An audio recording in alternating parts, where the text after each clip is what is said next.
तो क्या आप लोगों ने कभी किसी एनिमे को देखने के बाद तुरंत जाकर इंटरनेट पे सर्च किया है that is this anime has a second season, और फिर क्या आपको इंटरनेट के द्वारा इस एनिमे के सीजन 2 ना होने का निराशाजनक जवाब मिला है? वेल, अगर ऐसा हुआ है तो आपके मन में एक सवाल जरूर आया होगा कि why the fuck this anime doesn't have a season 2?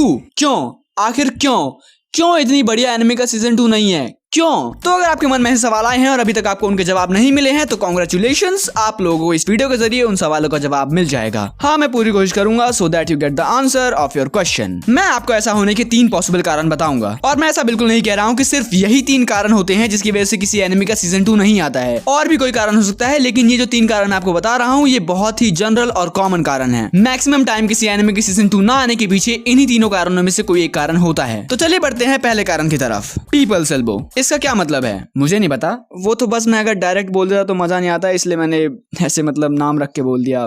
तो इस रीजन को एक्सप्लेन करने के लिए आप किसी भी एनिमे का एग्जांपल ले सकते हैं। For example let's take X. तो कई बार क्या होता है कि जब कोई एनिमे रिलीज होती है तो उसके बहुत सारा फैंस नहीं बन पाते हैं और उस एनिमे को उसका डिजायर्ड फैन बेस नहीं मिल पाता है, जिसके कारण उस एनिमे की पॉपुलैरिटी बहुत ही कम होती है, और पॉपुलैरिटी कम होने की वजह से उसे वो प्रॉफिट नहीं मिल पाता है जिसकी उसने उम्मीद की थी। तो इसी कारण जिन क्रिएटर्स ने उस एनिमे के ऊपर अपना पैसा लगाया होता है they just pull back their hands from it, क्योंकि at the end of the day loss की सही पसंद है। और इसी तरह से उस एक्स एनिमे का चैप्टर क्लोज हो जाता है और उसका सीजन 2 नहीं आता है। इस चीज का एक बहुत ही बड़ा एग्जांपल है बटूम एक बहुत ही बढ़िया एनिमे है। एटलीस्ट जब मैंने उसे देखा तब वो मुझे तो लगी थी बहुत बढ़िया, लेकिन जब एनिमे रिलीज हुई तब उस टाइम पे जो ऑडियंस थी उन्हें वो एनिमे पसंद नहीं आई, जिसके कारण क्रिएटर्स को इसका सीजन 2 कैंसिल करना पड़ा। बढ़ते हैं पॉइंट नंबर 2 की तरफ, एब्सेंस ऑफ द क्रिएटर। कई बार क्या होता है कि जो मांगा राइटर एनिमे को लिख रहा होता है उसकी अनफॉर्चुनेट डेथ हो जाती है, और क्योंकि एनिमे की कहानी मेजॉरिटी ऑफ टाइम्स मांगा से उठाई जाती है तो कहानी ना मिलने के कारण उस एनिमे का सीजन 2 कैंसिल हो जाता है। इस चीज का एक बहुत ही बड़ा एग्जांपल है शिनचैन। हालांकि शिनचैन एनिमे इतना ज्यादा पॉपुलर हो गया है कि उसकी लेगेसी को मेंटेन करने के लिए एपिसोड्स अभी तक आते हैं, लेकिन शिनचैन की बात कुछ और है, क्योंकि उसका हर एपिसोड एक अलग कहानी होती है अपने आप में। उसका कोई प्रॉपर फ्लो नहीं है, उसका कोई प्रॉपर एंड भी नहीं है, इसलिए शिनचैन जैसी कहानियों को जब एक बार आप सेटअप कर देते हैं तो उनके एपिसोड्स निकालना बहुत ज्यादा आसान होता है as compared to an proper anime. उसमें एक प्रॉपर कहानी होती है जिसके फ्लो को आपको मेंटेन रखना होता है, तो क्रिएटर के एब्सेंस में वो काम बहुत ज्यादा मुश्किल हो जाता है। बढ़ते हैं पॉइंट नंबर 3 की तरफ, and that is lack of interest. अब कई बार ऐसा भी होता है कि जो लोग उस एनिमे को प्रोड्यूस कर रहे हैं या फिर जो मांगाकाज उस एनिमे की कहानी लिख रहे हैं उनका इंटरेस्ट खत्म हो जाता है उस एनिमे की कहानी से, और उनका मन नहीं करता है कि वो इस कहानी को आगे बढ़ाएं। और इसमें कोई प्रॉब्लम भी नहीं है, because at the end of the day we are all humans, और कई बार ऐसा होता है कि हमें सिंपली किसी चीज में इंटरेस्ट नहीं आता है, तो ऐसे समय में उसे क्विट कर देना ही एक अच्छी चीज होती है, क्योंकि अगर आप किसी काम को फोर्सफुली कर रहे हैं तो आप अपने ट्रू पोटेंशियल से उस काम को कभी नहीं कर सकते हैं। तो इट इज ऑल ओके कि आप उसे क्विट कर दे, एंड अगर आपका फ्यूचर में कभी मन करे उसे वापस करने का तो